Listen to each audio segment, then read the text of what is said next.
All right, let's get right into it. We're about to crack open one of the biggest cold cases in the history of life on Earth. Think of it like a detective story, but on a planetary scale.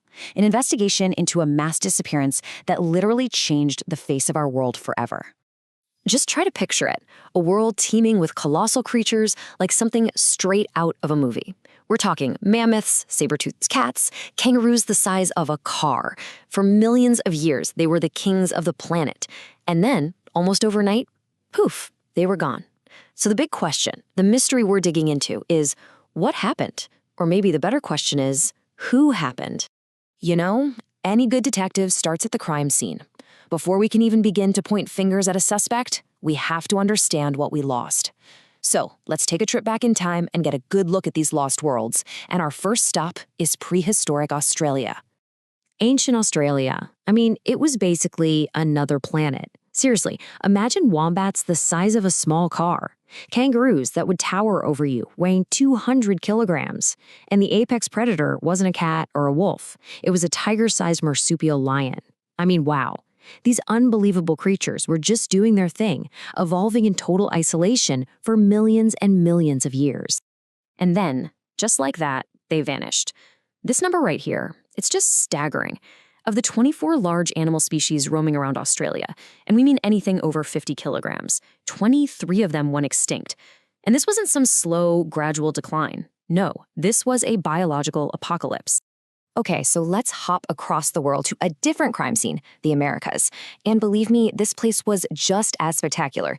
You had giant ground sloths standing 6 meters tall. That's 2 stories high. There were herds of native horses and camels, which a lot of people don't realize originated there. And of course, the icons, the mammoths and the saber-toothed cats. It was a true evolutionary wonderland. And you guessed it, just like in Australia, the party came to a screeching halt. This chart really drives home the sheer scale of the devastation. In North America, more than 70% of all the big mammal groups just gone. In South America, it was even worse. Over 80% vanished forever. So you have to ask the question, what is the connection between these two massive continent-spanning extinctions? Well, that connection brings us to our prime suspect, a creature that was brand new to both of these crime scenes. A creature that, if you just looked at it, you'd think there's no way it could cause this much chaos. It's too small, too weak, a very, very unlikely predator. This timeline lays it all out. About 45,000 years ago, Homo sapiens do something astonishing. They build boats and cross the open ocean to get to Australia. Then, around 16,000 years ago, they push across the frozen land bridge from Siberia into Alaska.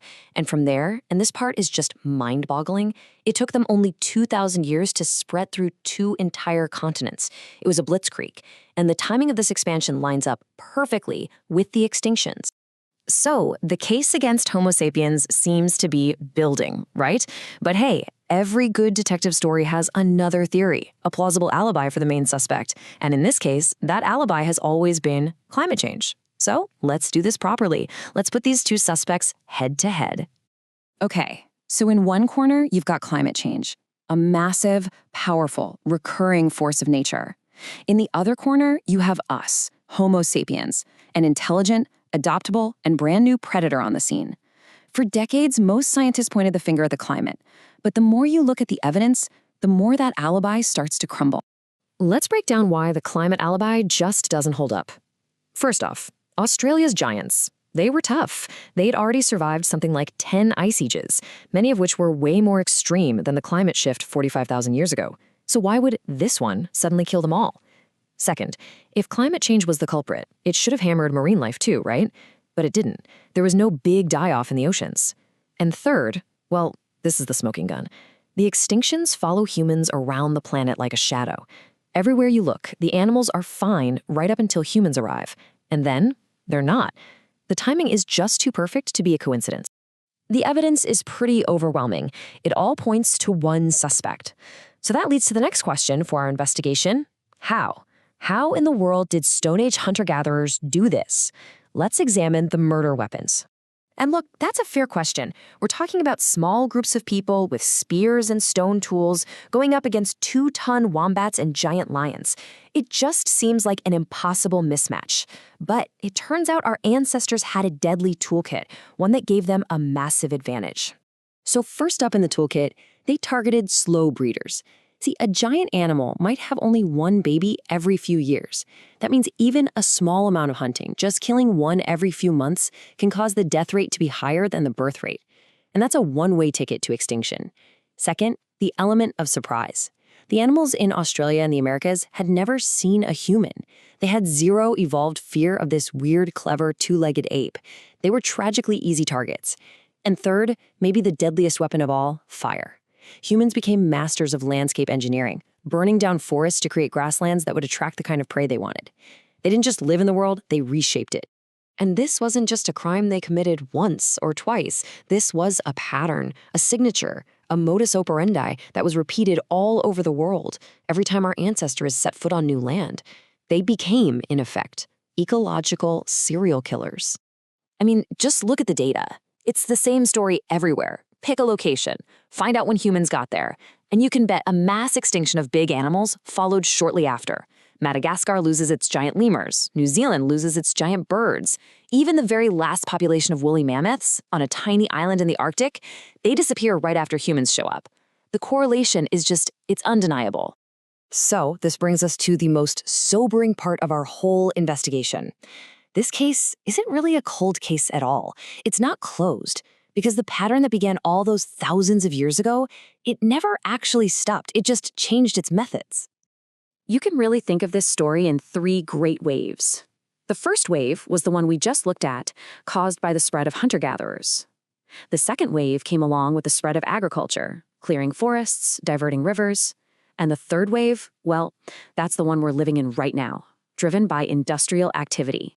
This quote really hits home because it just shatters that romantic image we have of our ancient ancestors living in perfect balance with nature. The hard truth, based on the evidence, is that long before we had factories or even cities, we were already the planet's deadliest species. Think about this number for a second, 50%. Before humanity invented the wheel, before we developed writing, before we even knew how to make tools out of iron, we had already wiped out roughly half of all the big land mammals on planet Earth. That is a staggering legacy, and it's something we have to understand if we're going to make any sense of our present. Which leaves us with this final crucial question.